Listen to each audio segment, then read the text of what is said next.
What's up, guys? Josh here. What's up, guys? Josh here. Just had a Harbor Freight run yesterday. You know, of course, every so often you get bit by the Harbor Freight bug. And I was walking through. I was not in the market for a welding hood, but then I saw this thing. I'm like, you know what? The price is right. I purchased a Hobart Pro hood, and I'm not too happy with that. I think I paid about $120 for it, which is still very cheap for what it is. Had Miller's, which Hobart is owned by Miller. Miller had their brand new headgear on it, which was just like looked so awesome. But headgear is fantastic on, very comfortable on that one. But it latches like crap, and it doesn't stay up very easily. So then I was like, you know what? For $70, oh, it's worth a shot. You know, and I figured even the best that Harbor Freight sells is still probably mediocre to just better than garbage. We'll put it that. So that's what I was thinking. I'm like, you know what? Let's give it a shot. I bought the red one for one of my other guys just as a gift, and he seemed to like it. And it seemed to be it was very simple to use. But I was digging this. I dig the knob on the side because all the other ones have the little buttons and dials on the inside, which are very difficult to operate while you're actually welding. So you try to flip it up, and then you try to squeeze your big glove in front of your hand, and then it's hard to even see what the heck you're doing. But this guy was very simple. The design, I think the features and design are very nicely put. Obviously, you got delay time, slow and fast. I prefer slow delay. That way you get a bit of more overlap of the shade as you're welding. Obviously, if you're doing a lot of small tacks in a row, you might get flashed accidentally in between because the thing turns on and off super fast. And that just drives me nuts. So sensitivity, high and low. Obviously, high is for indoors, low is for outdoors because you don't want this thing to go turn on and off just from the sun alone. The knob, it's simple feature. You got goes all the way up to 13 shade. Has a nice smooth turn, but then right when you get to shade 9, it gives you a little bit of resistance to click into grind mode. So that being said, this thing also has unbelievable clarity. I mean, geez, the optical clarity on this thing was really nice. Let's see if we can get you guys in on this thing.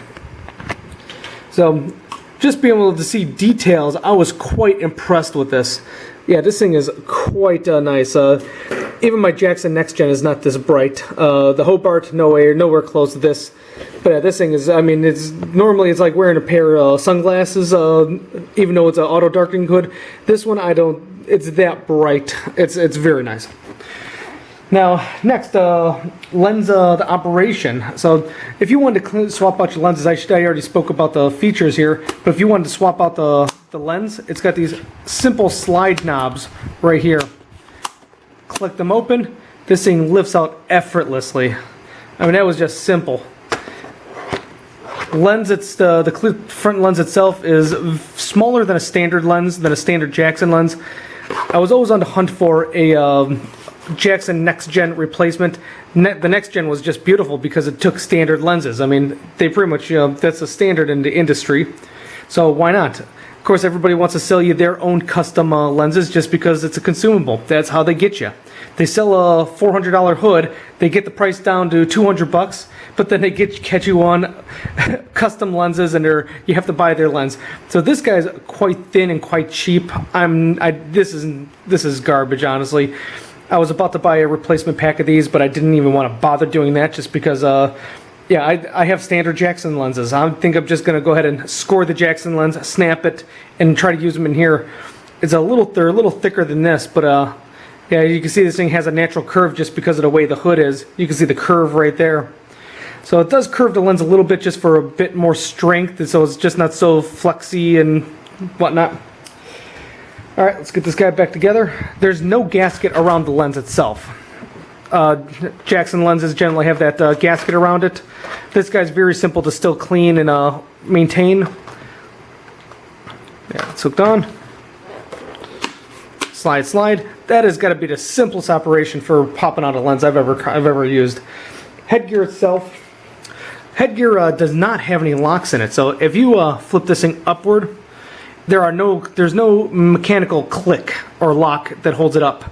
It's just gravity alone. So it's actually they put the balance point obviously all your weight is here, so all that weight, most of that weight is behind you now, allowing gravity to hold it open for you.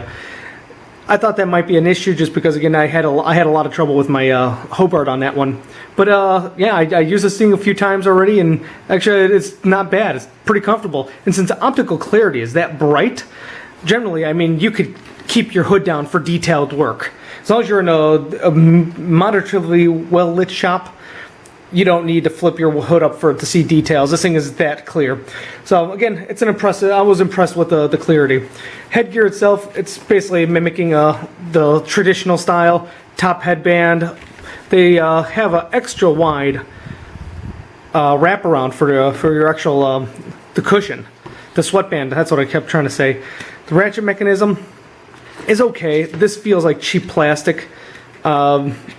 Yeah, I want to say it just, I'm afraid this might crack on me. But again, I've had the Jacksons crack on me. For what it's worth, I mean, again, it's considered a disposable hood. Talk about disposable hood. This thing operates only off solar, as they call it. The solar panel is quite large on this compared to most other ones, so you don't have to worry about putting batteries in it. But you know what that means? That means you better keep your lens clean. So obviously, if this thing's all dirty and hazed over, the solar thing's not going to be charging itself. Obviously, yeah, your sensors will also get blocked, so you're going to get flashed. It's just going to be hell. So you're kind of stuck on keeping clean lenses. So guys, prepare with your lenses. Thing comes with only one front lens. It does not come with an internal lens. So again, that's where they're getting you. They're getting this price point down to where they just force you into buying multiple of their crappy lenses. But guys, this was a review by a guy who welds for a living. Yeah, I didn't find too many other reviews on this thing. So please, if you have any questions, give me a heads up. Ask. Obviously, if you guys have, if you find something that's better or similar to this for a cheaper price point, I'm interested in hearing about it. So, guys, leave your comments down below. Thank you very much for watching, and please don't forget to subscribe. It really helps the channel. Later.